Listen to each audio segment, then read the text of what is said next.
सहनावतु सहनौ भुनक्तु सह वीर्यं करवावहै तेजस्विनावधीतमस्तु मा विद्विषावहै। ओम शांति शांति शांति। हमने अभी तक ये देखा कि ये प्रणव क्या है, ये ब्रह्म तत्व क्या है, और ये ब्रह्म तत्व जो है वो कैसे होता है। और 90वें मंत्र में हमने देख लिया कि जहाँ से सूरज उगता है, जहाँ अस्त होता है, जिसको सारे के सारे देवताएं भी जिसको समर्पित हैं, जिसके सामने नतमस्तक हैं, और जिसको न अत्यति, जिसको कोई लांघ नहीं सकता। अब ये यहाँ तक तो आत्म तत्व क्या है, ब्रह्म तत्व क्या है, ये बता दिया। अब जो कोई जो है, इनके मन में भेद होता है। भेद होता है यानी अब देखिए क्या होता है यानी, अब ये मंत्रों से ही सुन लीजिए मंत्रों में क्या बतलाए। यहाँ भेद की जो दृष्टि है ना, उसकी थोड़ी निंदा सी है। देखिए क्या बतलाया है। यद एव इह तद अमूत्र, यद अमूत्र तद अनु इह, मृत्योः समृत्युमाप्नोति यह इह नाना इव पश्यति। यह पश्यति, जो कोई देखता है यानी मानता है, जिसकी ये मान्यता है कि ये सब जो दुनिया है ना, ये नाना है। नाना है यानी विविध स्वरूपी है, यानी इस दुनिया में विविधता है, यानी कुछ सजीव है, कुछ निर्जीव है। सजीव में भी भेद है, कोई नर है, कोई पशु है, कोई पक्षी है तो कोई ये है रेंगने वाले प्राणी है, सर्पेंटाइल्स। तो ये जो लगता है ये भेद, चर और अचर, ये भेद, यानी जो कोई इसको नाना इव, इव बोला है भला, यहाँ नाने व लिखा है, आपके सामने मंत्र है, ये है मंत्र 10वां, और ये 10वें मंत्र में लिखा है यह इव ना, यह नाना इव इह पश्यति। इह यानी इह लोक में, इस धरती पर जो भी दिखता है, ये सारा ब्रह्मांड है। ये ब्रह्मांड को जो भेद दृष्टि से देखता है कि ये तो वनस्पति है, ये तो आदमी है, ये तो पशु है, ये जो भेद दृष्टि से देखता है, क्या बतलाया है, सह मृत्योः मृत्युम आपनोति, मृत्युम आपनोति, वो मृत्यु के पास जाता है। लेकिन मृत्योः मृत्युम यानी क्या, ये मृत्योः जो है ना, ये षष्ठी नहीं है, ये पंचमी है। पंचमी विभक्ति का और षष्ठी विभक्ति का रूप एक सही होता है, आप जो कोई संस्कृत जानते हैं उन्हें पता है। तो मृत्योः मृत्युम आपनोति, यानी वो मौत से मौत तक जाता है। यानी ये जो आज का वर्तमान का जो जीवन हमने प्राप्त किया है, ये कब समाप्त होगा, जब इस देह की मृत्यु हो जाएगी। ठीक है, तो मृत्यु से निकल गए, लेकिन फिर मृत्यु आपनोति, यानी फिर नया जन्म लेना पड़ेगा और फिर मरना पड़ेगा। यानी एक बार मर के नहीं चलता, बार बार ये जनन मरण, ये हम इस फेरे से छुटकारा ही नहीं मिलता। तो मृत्योः समृत्युम आपनोति यह नाना इव पश्यति। ठीक है, तो इस ब्रह्म तत्व को समझ लो कि जो हमें झाड़ दिख रहा है, जो हमें पशु दिख रहा है, या जो निर्जीव है, जो हमें पत्थर दिख रहा है, मट्टी दिख रही है, हमें लगता है कि इनमें जान नहीं, इनमें प्राण नहीं, फिर भी इसमें जो अणु अणु है, सभी में वही ब्रह्म तत्व व्याप्त है। जो सजीव है उनमें जो चैतन्य है, वो चैतन्य माने ब्रह्म तत्व है, यही समझना चाहिए। और ये पहली पंक्ति में है, पहली पंक्ति हमने ली नहीं अभी तक। क्या बतलाया है?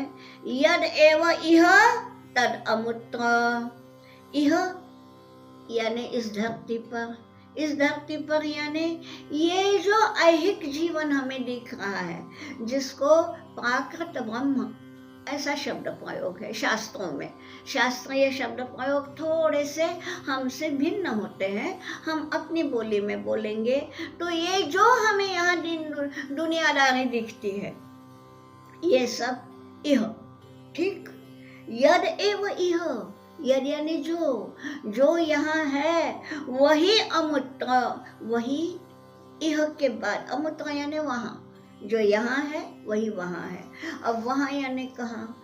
वहाँ का मतलब है इह से अन्यत्र, अर्थात सर्वत्र। जो यहाँ है वो वहाँ भी है। अब वहाँ यानी कहाँ? पूर्व में, पश्चिम में, दक्षिण में, ऐसा नहीं, सर्वत्र। जो यहाँ है वो वहाँ भी है, वो सर्वत्र व्याप्त है, ठीक।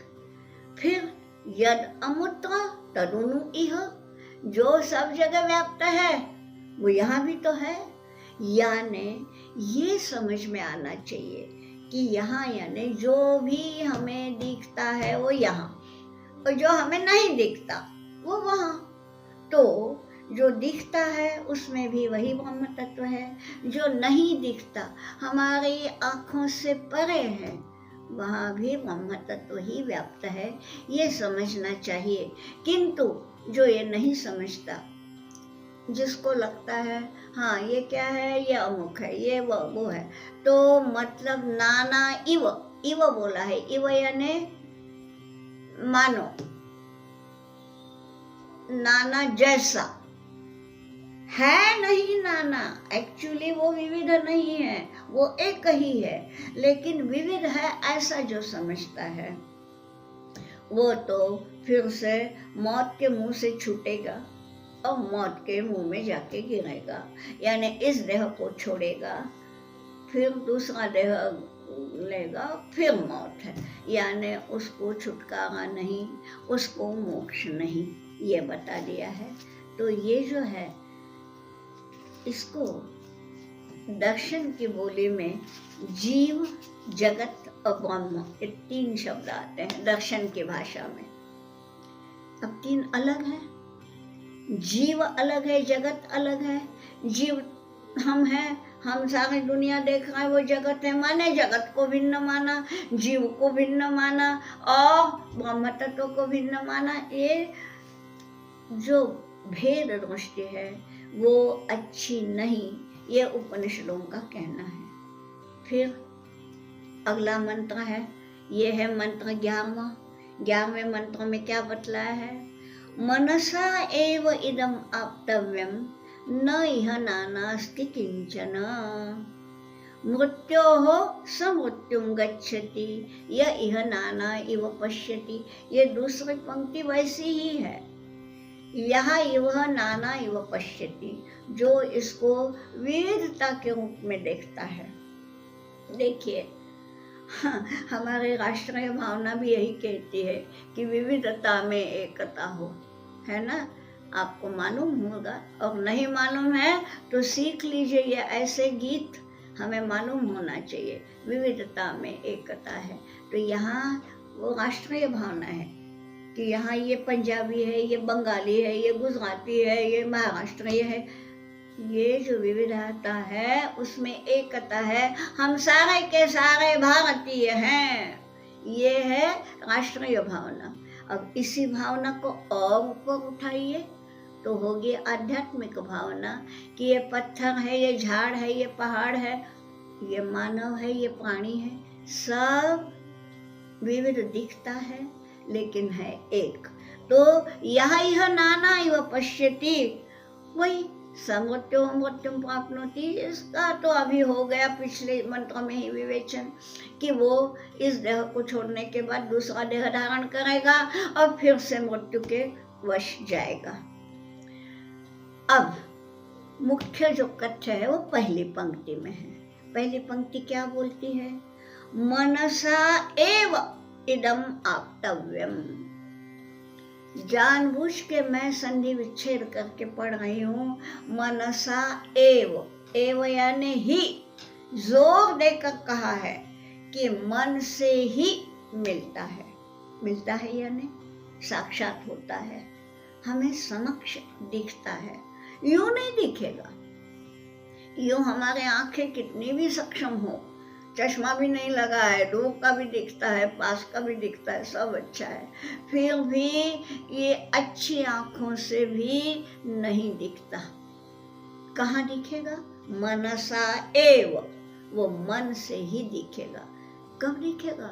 मन तो चंचल है जी, यहाँ वहाँ दौड़ता है, तो ये मन तो बस वही बोलता है, अरे आज वो पिक्चर लगी है वो देखना चाहिए, अरे उस होटल में जाना चाहिए। इंद्रियों के वश में यदि मन है तो दिखने वाला नहीं है। ये मन यदि एकाग्र है, पहले इसीलिए वो बतला दिया है कि वो जो रथी है आत्मा, वो इंद्रियां उसके घोड़े हैं, उसका लगाम जो है वो मन, और वो जो लगाम है वो सारथी के हाथ में होना चाहिए। सारथी है बुद्धि, और बुद्धि के हाथ में यदि उन घोड़ों की रास है यानी लगाम है, मन है, मन बुद्धि के वश होना चाहिए, और बुद्धि जो है वो सात्विक होनी चाहिए। तो यहाँ क्या बतला है? मनसा एव इदम आप्तव्यम यानी वो प्राप्त करना चाहिए। ये जो स्थिति है ना, इसी को ब्रह्मानंद कहा गया है। और वाक्य समाप्त है यहाँ, मनसा एव इह आप्तव्यम। ये जो है ये मन से ही प्राप्त होने की चीज है। एक वाक्य समाप्त। पहली एक पंक्ति में दो वाक्य हैं, ये एक वाक्य हुआ समाप्त। दूसरा वाक्य है न इह नाना अस्ति किंचन। इह यहाँ इस धरती पर नाना किंचन नास्ति, न है न पहले, न इह, और नाना अस्ति, तो न अस्ति ऐसा लेना कि यहाँ पे कुछ भी नाना नहीं है। नाना यानी विविध, यहाँ कुछ भी विविध नहीं है। हाँ, चर्म चक्षु देखते हैं, हमको रंग भी दिखते हैं, यहाँ ये लाल रंग है, यहाँ ये नीला रंग है, वहाँ वो हरा रंग है, ये। लेकिन आपको मालूम है ना, सभी ने छुटपन में स्कूल में वो प्रयोग किया ही होगा कि सारे के सारे सप्तरंग जो है बाद में इकट्ठा होने के बाद एक सफेद रंग होता है, और वो सफेद रंग है वो रंग विहीन है। त्रिगुण जो है वो है, लेकिन त्रिगुणों से परे जो है उसमें त्रिगुण है, लेकिन ये होते हुए भी वो त्रिगुणों से परे है। तो क्या बतलाया है? न यह नानास्ति किंचन। फिर भी जिसको नाना दिखता है तो उसको तो अगला जन्म निश्चित ही है। फिर अगला मंत्र है 12वें मंत्र में क्या बतलाया है? यहाँ ये बतलाया है हमारे हृदयाकाश में जो ब्रह्म तत्व है उसका वर्णन यहाँ है। अंगुष्ठ मात्रः पुरुषः मध्ये आत्मनि तिष्ठति, ईशानो भूत भव्यस्य न ततो विजुगुप्सते, एतद् वै तत्। ये वही ब्रह्म है, एतद् वै तत्, ये हमेशा हमेशा आएगा कि ये वही है। क्या है? अंगुष्ठ मात्र पुरुष। अंगुष्ठ यानी अंगूठा, अंगूठे जितना पुरुष है। अब ये तो एक बताऊं क्या, ये मेटाफोरिकली बोला है। यूं तो अंगुष्ठ का भी एक परिमाण है, एक नाप है। अंगुष्ठ भी सूक्ष्म कहाँ है, मगर हाँ हमें लगता है कि 6 फुट का आदमी है, अब उसका अंगूठा तो मुश्किल से 2 इंच का होगा, 2 इंच भी नहीं होगा। तो हाँ भाई, पुरुष तो इतना सा है। ये देखने के लिए, मैंने तुलना करने के लिए अंगुष्ठ मात्र बोला है। वस्तुतः तो वो सूक्ष्म ही है। तो अंगुष्ठ मात्र पुरुषः वो कहाँ रहता है? वहाँ वह आत्मनि मध्ये तिष्ठति। तिष्ठति यानी रहता है मध्य भाग में। किसके मध्य भाग में? आत्मनि यानी हृदय में, हमारे हृदय के भीतर ये अंगुष्ठ मात्र पुरुष रहता है। आप में से यदि किसी ने सत्यवान सावित्री की कथा सुनी हो तो आपको मालूम होगा कि सत्यवान तो वहां पड़ा है। सत्यवान पड़ा है माने सत्यवान का देह तो वहां निष्प्राण सा पड़ा है, और उसके अंगुष्ठ मात्र देह को यम स्वयं लेके जा रहे हैं। बाकी जो है ना साधारण व्यक्ति, उनको लेने तो यमदूत आते हैं, वो बड़े विकराल होते हैं, किसी किसी को दिखते भी हैं और वो घबरा भी जाते हैं। अगर तो आला, अगर वो आ गया बोलते हैं, ये यमदूत हैं। सत्यवान की आत्मा को ले जाने के लिए दूतों को नहीं भेजा, स्वयं यमराज आ गए। और यमराज ने क्या किया? देह को तो छूट पड़ा रहने दिया, वो अंगुष्ठ मात्र पुरुष को लेके गए, उसके पीछे पीछे सावित्री गई है। ये हमने कथा सुनी है। तो ये अंगुष्ठ मात्र पुरुष यानी ये सूक्ष्म देह है। ठीक, तो वो कैसा है? वो सूक्ष्म देह जो है वो ईशानो भूत भव्यस्य, भूत का और भव्य का वो ईशान है। भूत यानी अतीत काल जो गुजर चुका, उसको भूतकाल कहते हैं, गतकाल कहते हैं, अतीत कहते हैं। और भव्य यानी भवितुम योग्यम, जो होगा। भव्य यानी अनागत, भविष्यत काल, उसको भव्य कहते हैं। आपको विष्णु सहस्त्र नाम आता है? भूत भव्य भवत प्रभु, ये बतला है। भूत यानी जो हो गए, भव्य यानी जो होंगे भविष्यत काल में, और भवत यानी वर्तमान। भूत भव्य भवत प्रभु, जो भूतकाल का, भविष्यत काल का और वर्तमान काल का जो प्रभु है, नियंता है, वो है विष्णु। विष्णु भी क्या है, शिव भी क्या है, और ब्रह्म भी क्या है? सब एक तत्व है, अणु अणु में व्याप्त है, कालों के परे है, और इसलिए तीनों कालों में व्याप्त है, और सब देश से परे है, इसलिए सभी देशों में यानी सभी स्थानों में वो व्याप्त है। तो क्या मतलब है वो? ईशानो भूत भव्यस्य, यानी भूतकाल का भी और भविष्यत काल का भी वो नियंता है। कुछ याद आ रहा है क्या ईशावास्य उपनिषद का? ये जो है ईशानो भूत भव्यस्य, ये जो अंगुष्ठ मात्र पुरुष है वो सभी का नियंता है। ये जिसको पता चला, न ततो विजुगुप्सते, उसके बाद उसके मन में विजुगुप्सा नहीं रहती, यानी किसी भी चीज की जुगुप्सा, घृणा, भय, ये कुछ नहीं रहता। क्यों? क्योंकि सब एक है ना। ये जिसके समझ में आ गया तो निर्भय हो जाता है। यानी और शंकराचार्य जी का कहना है कि गोपाई तुम इच्छा जुगुप्सा, यानी स्वयं की रक्षा करने की इच्छा भी नहीं रहती। क्योंकि जुगुप्सा में ये होता है, हम क्यों मैला पड़ा है वहां क्यों नहीं पाँव रखते, दूर क्यों जाते हैं? क्योंकि डर है हमें कि वो हमें रोग जंतु देगा। स्वयं को बचाने की भावना ही उसमें है। बात यह है कि हम जब डरते हैं या घृणा आती है, उसके भी पीछे भय ही है कि हम स्वयं को सुरक्षित रखना चाहते हैं। नहीं भाई वहां मत जाओ, वहां बदबू है। क्यों? कि वो बदबू यदि हम लेंगे नाक से तो हमें रोग हो जाएगा, यानी हम स्वयं को बचाना चाहते हैं। तो इसलिए आद्य शंकराचार्य ने जो इस पे भाष्य लिखा, उसमें ये बोला है कि न विजुगुप्सते, यानी वो स्वयं की रक्षा की इच्छा नहीं करता, यानी क्या, वो निर्भय हो जाता है। मुझे कोई कुछ कर ही नहीं सकता, मैं क्यों डरूं? क्योंकि उसको ये मालूम है कि मैं जो है वो इस सब के परे है, उसको कोई समाप्त या रोगग्रस्त कर ही नहीं सकता।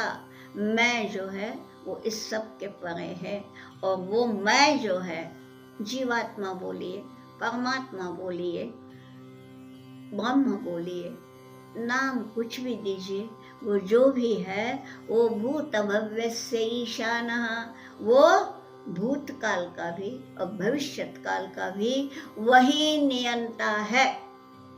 ये जिसने समझ लिया उसको किसी चीज से डर नहीं लगता, वो विचलित नहीं होता। ये बतलाया न ततो विजुगुप्सते, यानी वो हमेशा निर्भय रहता है। आपको मालूम है कि ये जो बड़े बड़े तपस्वी हैं, वनों में जाके तपश्चर्या करते हैं, क्या वनों में शेर नहीं है, चीते नहीं है? उन्हें डर नहीं लगता। और सही माने में ये है कि वो शेर चीते उन्हें करते भी कुछ नहीं, पास से जहरीला नाग निकल जाए उन्हें नहीं डसता, मगर हम जो डरते हैं ना, उन्हें जरूर कुछ न कुछ हो जाता है। ये जो लोग हैं, ये सब में उस चैतन्य का व्यास देखते हैं, तो उस चैतन्य को भी, उनके भीतर जो आत्मा है उसको भी ये अनुभूति हो जाती है, अरे ये तो मैं ही हूँ। वो निकल जाते हैं। उनके पास बोली नहीं है, न सांप के पास है न शेर के पास है, बोली नहीं है, वो शब्दों से नहीं बता सकते, परंतु चेतना है, और वो चेतना उनको सजग करती है कि अरे ये जो तपस्या कर रहा है ना, ये अपना शत्रु नहीं है, इससे हमें भय नहीं, चलो निकल जाओ, इसको कुछ कहो मत। और वो निकल जाते हैं। तो ये जो है आज के लिए, कल के लिए, विगत कल के लिए, आने वाले कल के लिए उनके मन में कोई भय नहीं रहता। और ये कैसा है ये अंगुष्ठ मात्र पुरुष? अगला मंत्र देखते हैं हम, 13वें मंत्र में बतलाया है, अंगुष्ठ मात्र पुरुषः ज्योति इव अधूमकः। दूसरी पंक्ति वही है, ईशानो भूत भव्यस्य स एव अद्य स उष्वः एतद् वै तत्, वही ब्रह्म है। क्या बतलाया है? ये जो अंगुष्ठ मात्र पुरुष है, ये जो सूक्ष्म देह जिसको कहते हैं, सूक्ष्म देह में रहने वाला पुरुष जो है, वो कैसा है? अधूमकः ज्योति। अब आज हम जिस कलयुग में रहते हैं ना, हम गैस जलाते हैं, फट से लाइटर ये किया, गैस आ गया, धुआं नहीं होता। तो आज की जो युवा पीढ़ी है उन्हें पता ही नहीं चलेगा कि ऐसा क्यों लिखा, लेकिन उनकी जो दादी अम्मा होंगी, सुन रही होंगी एक आधी, उन्हें मालूम है, जिन्होंने चूल्हा जलाया है, कि भाई बिना धुएं के अग्नि नहीं होता। जब चूल्हा जलाते हैं पहले धुआं होता है, बाद में अग्नि, ठीक? तो बिना धुएं के कुछ नहीं होता। यहाँ ये जो अंगुष्ठ मात्र पुरुष है, उसके लिए ये बोला है कि ये अधूमकः ज्योति। अधूम, धूम यानी धुआं, अधूम ये धुआं विरहित है, परंतु ज्योति है, यानी प्रज्वलित है, अग्नि है, प्रकाश है, धुआं नहीं है। यानी बिना धुएं के अग्नि की तो उन दिनों में संकल्पना ही नहीं थी। वो उनको कंसेप्ट ही नहीं होती थी कि ऐसे कैसे अग्नि हो सकती है। धुआं पहले, बाद में अग्नि। ये जो है ना, ये अग्नि ज्ञान का प्रकाश है, और ज्ञान का प्रकाश कभी भी धूमिल नहीं होता। ठीक है, और इसलिए ये धुएं के बिना अग्नि है। ये ज्ञान का प्रकाश है, इससे उनका मन प्रकाशित हो जाता है, और प्रकाशित होता तो है, धुआं निकल जाता है। पहले यदि पहले कुछ मन में कुछ अलग भावनाएं भी होंगी, द्वैत भाव होगा, भेद भाव होगा, तो ये सारी की सारी भावनाएं, ये धुआं है, ये धूमिलता है। इसी को गीता जी में कलिल कहा है। तो ये सारे कलिल निकल जाते हैं। ये जितने भी किलमिश, ये शब्द भी गीता जी में आया है। तो जितने कलिल हैं, जितने किलमिश हैं, जितनी भी बुराइयां हैं, पहले तो इन लोगों में होती ही नहीं जो यति हैं। लेकिन यदि यति का जीवन स्वीकारने से पहले कुछ यदि बुराइयां थोड़ी सी मात्रा में हो भी, तो भी वो निकल गई है। वो धुआं था, धुआं निकल गया है। अब केवल ज्योति ही ज्योति है। इसलिए अंगुष्ठ मात्र पुरुष जो है, उसमें तो धूमिलता है ही नहीं। वो अधूम कहा ज्योति, वो केवल अग्निशिखा है, लपलपाती हुई अग्निशिखा है, तेजस्वी है, किंतु धूमिल नहीं है, क्योंकि दैदीप्यमान रहती है। और ये ईशानो भूत भव्य से, ये तो अभी आ गया कि तीनों कालों का वो नियंता है, और इसलिए तीनों कालों पर इसका नियंत्रण होने के कारण स एव अद्य स उश्वः, अद्य यानी आज, आज यानी वर्तमान काल में, श्वः, श्वः यानी कल, यानी भविष्यत काल में। जो है, जो आज है, वही कल होगा, उसमें कोई परिवर्तन नहीं आएगा। बाकी जो चीज हम भेदभाव से देखते हैं ना, उसमें आज में और कल में निश्चित रूप से भेद है। अगर सादा एक ये देखिए, बगीचे में आपने कोई पौधा रोपा है, तो कल जितना था, कल आज जितना है, उसको कल देखोगे तो इतना सा क्यों न हो बढ़ा हुआ होता है। आज जो कली है, कल देखोगे तो फूल बन गया। और आज जो हम हैं, हमारे बाल भी हर क्षण बढ़ते जाते हैं। तो ये जो है, ये जो भेदभाव से देखता है, उसके लिए परिवर्तन है, ठीक। लेकिन जो कोई उस तत्व को, उस ज्ञान के प्रकाश को देखेगा, उसको ये मालूम है कि वो अंगुष्ठ मात्र पुरुष जो है, वही भूत भव्य से, भूतकाल का भी और भविष्यत काल का भी वही नियंता है। और इसलिए जो कल था वही आज है, वही कल भी रहेगा। ये दुनिया जो है ना, पैदा भी होगी, जाएगी भी। यानी इस सृष्टि की निर्मिति भी हुई, रचना भी हुई, प्रलय भी होगा। लेकिन सृष्टि की रचना के पहले भी वो था, सृष्टि के प्रलय के बाद भी वो रहेगा। तो उसमें कोई अंतर, कोई परिवर्तन कभी भी नहीं आता। एतद् वै तत्, ये जो है, जो कभी नहीं बदलता, यही वो है, यानी वही परम तत्व है, वही ब्रह्म है। तो इस प्रकार से एतद् वै तत्, ये वही ब्रह्म है, ये बतलाने के बाद अब अगला जो 14वां मंत्र है, उसमें क्या बताते हैं। यथा उदकम दुर्गे उष्टम पर्वतेषु विधावती, एवं धर्मान पृथक् पश्यन् तानेव अनुविधावती।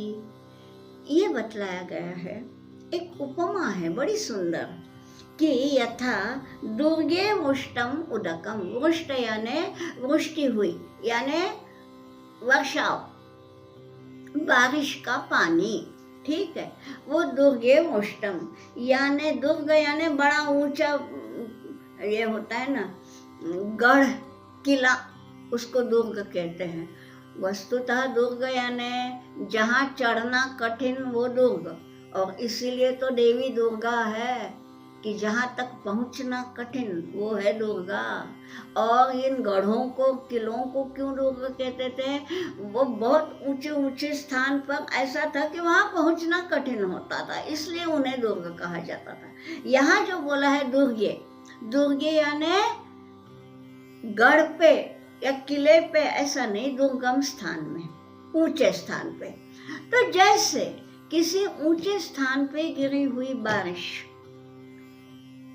बारिश का पानी कैसा होता है, पर्वतेषु विधावती, पर्वत के ऊंचे स्थान पर गिरा हुआ बारिश का पानी जैसे विधावती यानी विधावती क्यों बोला, पानी तो धावती ठीक है, लेकिन विधावती क्यों है, विशीर्णी भूय धावती, वो विशीर्ण होके जाता है, यानी पानी एक ही है, गिरा तब एक ही धार थी, लेकिन जहाँ शिखर पे गिरा उसकी धाराएं अलग अलग हो गई ना, अलग अलग धाराओं में गया, मूल पानी एक ही है लेकिन धाराएं अलग दिखती हैं, आपने देखा ही होगा वो।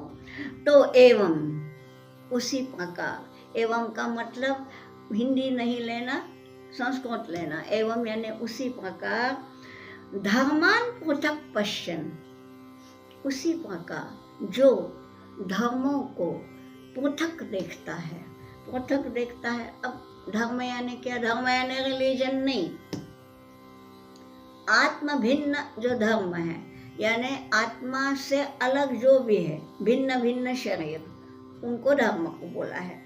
तो जैसे अलग अलग धाराएं दिखती हैं पर मूल पानी तो एक ही है, जो पर्वत के ऊंचे शिखर पर गिरा, एक ही धारा है, वो विशीर्ण होती है, वे धावती यानी विशीर्ण भूय धावती।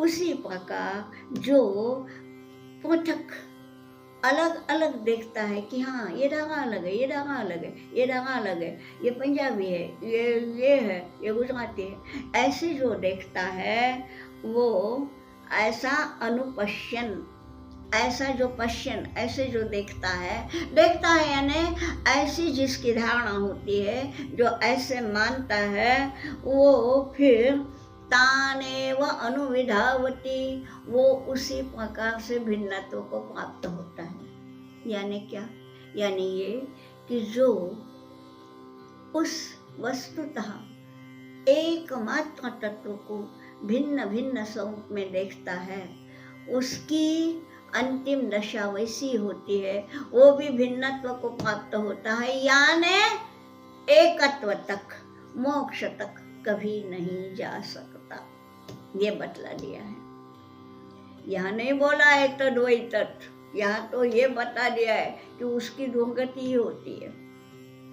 फिर क्या करना चाहिए, अब इस वल्ली का ये अंतिम मंत्र है, इस अंतिम मंत्र में ये बतला दिया है, यानी 15वां मंत्र है अंतिम, इसमें ये बतलाया है, यथा उदकम शुद्धे शुद्धम आसिक्तम तादृगेव भवति एवं मुनेः विजानतः आत्मा भवति गौतम। हे गौतम, यानी वस्तुतः गौतम बोला है, यदि ये नचिकेतस को बतलाया है तो वो गौतम के वंश का है, तो बोल सकते हैं। अभी हम राम जी को राघव बोलते हैं ना, तो रघु कोई, वे भी रघु नहीं थे, उनके पिता भी रघु नहीं थे, तो भी हम राघव बोलते हैं, रघुवंशीय। उसी प्रकार गौतम बोल दिया है उनके वंश का। तो हे गौतम, यथा शुद्धम उदकम शुद्धे आसिक्तम, जहाँ शुद्ध पानी में ही अगर मिला दिया, तो क्या होगा? एक ही हो जाएगा ना। हाँ, शुद्ध पानी में यदि कुछ कीचड़ डाल दिया तो गंदला हो जाएगा, अलग हो जाएगा। पर शुद्ध पानी में यदि शुद्ध ही पानी मिला दिया तो क्या है, उसका परिणाम क्या होगा? यथा यानी जिस प्रकार शुद्धे शुद्धम उदकम, यानी शुद्ध उदक में शुद्ध उदक मिला दिया, आसिक्तम, आसिक्तम यानी डाल दिया, उसमें डाल दिया तो तारोगेव भवति, समान ही होता है, कोई फर्क नहीं पड़ता। ये नहीं निकाल, आप ऐसा नहीं बता सकते कि एक चम्मच से पानी लिया, ये ना, ये पहले जो पानी था उसमें से है, ये जो मैंने बाद में उसमें डाला था उससे है, ये कुछ नहीं, पानी में पानी मिल जाता है। यानी शुद्ध आत्मा जो हो वो यदि उस परम शुद्ध पवित्रतम ब्रह्म में मिल गई तो वैसी ही बन जाती है, उसमें कोई भेद रहता ही नहीं। एवं मैंने इस प्रकार, जिस प्रकार शुद्ध पानी में मिला शुद्ध पानी जैसा एक रूप हो जाता है, समरस हो जाता है, उसी प्रकार विजानतः मुने आत्मा भवति, उसी प्रकार जो मुनि है, मुनि यानी आप यति मुनि अलग बोलते हैं, या मुनि यानी मननशील, जो मननशील है और विजानत ज्ञानी भी है, जो ज्ञानी भी है, जो मननशील भी है, उसकी आत्मा एवं भवति, उसकी आत्मा भी उसी प्रकार होती है। माने जैसे शुद्ध पानी में शुद्ध पानी एक रूप हो गया, उसी प्रकार इस ज्ञानी पुरुष की आत्मा भी ब्रह्म में मिलके ब्रह्म ही हो जाती है। श्रुति वचन है ब्रह्मविद ब्रह्मैव भवति, जो ब्रह्म का जानकार है वो स्वयं ब्रह्म हो जाता है। और यहाँ पर यह वल्ली समाप्त होती है। मुझे लगता है आज यहाँ हम विराम करेंगे। ओम सहना भवतु सहनौ भुनक्तु सह वीर्यं करवावहै तेजस्विनावधीतमस्तु मा विद्विषावहै। ओम शांति शांति शांति।